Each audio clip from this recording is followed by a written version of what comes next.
میں चारपाई पे उठकर बैठ गया। कोई 1 घंटे बाद ही चचा भी घर आ गए और फिर वो बाकी का दिन भी मामूल की तरह गुजर गया। और अगले दिन सुबह नाश्ते पे चची ने चचा को कहा, आप आज वापसी पे साइमा को साथ ले आएं। मैंने कल उसके साथ दिन को बाज़ार जाना है। उसने कुछ अपनी चीज़ें लेनी है और मैंने अपनी भी लेनी है। चाचा ने कहा, ठीक है, मैं शाम को वापसी पे उसके साथ ले आऊँगा। अब मुझे तसल्ली हो गई थी कि अब साइमा आंटी तो आएगी। मैं रूटीन की तरह टीवी देख रहा था कि यकदम मेरे मोबाइल की घंटी बजी। मैंने मोबाइल चार्जिंग पे लगाया हुआ था।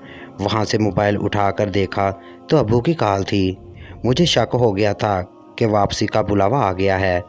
मैंने कॉल पिक की और अब्बू को सलाम किया और उनका और बाकी सब घर वालों का हाल अहवाल पूछा।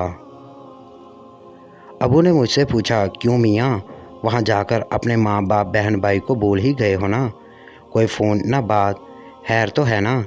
मैंने कहा, खैर है अब्बू, बस वैसे ही यहाँ आकर दिल लग गया था सबके साथ, इसलिए कॉल नहीं कर सका। फिर अब्बू ने कहा, मियाँ वापसी का क्या प्रोग्राम है? आगे कोई पढ़ाई वगैरह करनी है या ऐसे ही ज़िंदगी गुजारनी है? मैंने कहा, अब्बू आगे पढ़ना ही है और क्या करना है, फ़ारिग तो टाइम नहीं गुजरता। अब्बू ने कहा, फिर आगे क्या प्रोग्राम है, कब वापस आना है? मैंने कहा, अब्बू थोड़े दिन तक रिज़ल्ट आने वाला है और फिर एडमिशन लेना है। मैं अगले हफ्ते वापस आ जाऊंगा, आप बेफिक्र हो जाएं। अब्बू ने कहा, ठीक है बेटा, अपना ख्याल रखना और घर में सबको, माँ जी और अपने चचा सबको सलाम देना। मैंने कहा, जी अब्बू, मैं दे दूंगा। और फिर सलाम करके कॉल कट गई। मैंने दोबारा फ़ोन चार्जिंग पे लगाया और बाहर देखा चची किचन में अपना काम कर रही थी। मैंने सोचा चची जब अपना काम ख़त्म करके अपने कमरे में जाएगी तो मैं फिर उनके कमरे में जाकर बात करूँगा। और मैं यही सोचकर दोबारा टीवी देखने लगा और पता नहीं चला कि 5:30 बज गए। मैंने बाहर देखा तो चची अपना काम ख़त्म करके अपने कमरे में जा चुकी थी। मैंने टीवी बंद किया और चची के कमरे में चला गया। अंदर दाखिल हुआ तो चची किसी से फ़ोन पे बात कर रही थी। मैंने आंखों के इशारे से पूछा तो उन्होंने मुझे कुर्सी पर बैठने का इशारा किया। मैं कुर्सी पर बैठ गया। चची अपनी अम्मी से फ़ोन पे बात कर रही थी। फिर 5 मिनट के बाद चची ने बात करके कॉल काट दी। मैंने चची से पूछा, खैरियत तो है? चची ने कहा, खैरियत ही है। मैंने साइमा को कॉल की थी कि आज तुम्हें लेने आएंगे और फिर उसके ही फ़ोन पे अम्मी का हाल अहवाल पूछ लिए। तुम सुनाओ, खैरियत है? मैंने भी कहा, खैर है, लेकिन चची अब मेरे पास दिन कम है। मुझे कुछ देर पहले अब्बू की कॉल आई थी, उन्होंने वापसी का पूछा है। मैंने उनको यही कहा है कि मैं अगले हफ्ते वापस आ जाऊंगा।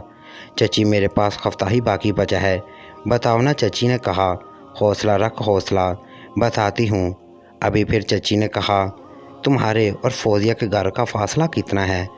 मैंने कहा, 2 गलियां छोड़कर उनका घर है। चची ने कहा, रोज़ आते जाते हो उनके घर? मैंने कहा, रोज़ तो नहीं, लेकिन उनके घर आना जाना कोई मुश्किल नहीं है, आम सी बात है, चाहूँ तो रोज़ जा सकता हूँ। आप बात बताओ, करना क्या है? फौजिया आंटी का बता दो, वो मेरे असलम मामू की वाइफ है और उनका 2 स्टोरी घर है। ऊपर असलम मामू और नीचे फौजिया आंटी के भाई नज़ीर अंकल रहते हैं। असलम मामू डॉक्टर हैं और नज़ीर अंकल किसी प्राइवेट कंपनी में मुलाजिम हैं। फौजिया आंटी का भांजा फैसल, नज़ीर अंकल का बेटा, मेरे से 2 साल बड़ा था, यूनिवर्सिटी में पढ़ता था। और छोटा बेटा कामी 10 साल का था, वो स्कूल में पढ़ता था। फौजिया आंटी हमारे ख़ानदान की नहीं हैं। असलम मामू ने आउट ऑफ ख़ानदान मर्ज़ी से शादी की हुई थी और थोड़ी मगरूर टाइप की औरत थी, लेकिन इतनी ज़्यादा भी नहीं थी। मेरी उनके साथ भी अच्छी गपशप थी, लेकिन इस तरह की नहीं थी। फौजिया आंटी की एक ही बेटी थी, नाजिया, जो मुझसे 4 साल छोटी थी। वो मैट्रिक के रिज़ल्ट का इंतज़ार कर रही थी। मैंने फिर पूछा, चची आप मुझे पहेली ना बजाओ, अब सीधी और अंदर की बात बताओ। चची की बात सुनकर मुझे वाकई हैरत का शदीद झटका लगा था, क्योंकि मैं फौजिया आंटी को बहुत अच्छी तरह जानता था। वो बला की खूबसूरत और हसीन औरत थी। मुकम्मल किस्त देखने के लिए स्क्रीन पर दिखाई देने वाली वीडियो पर क्लिक करें। आपके ताउन का शुक्रिया।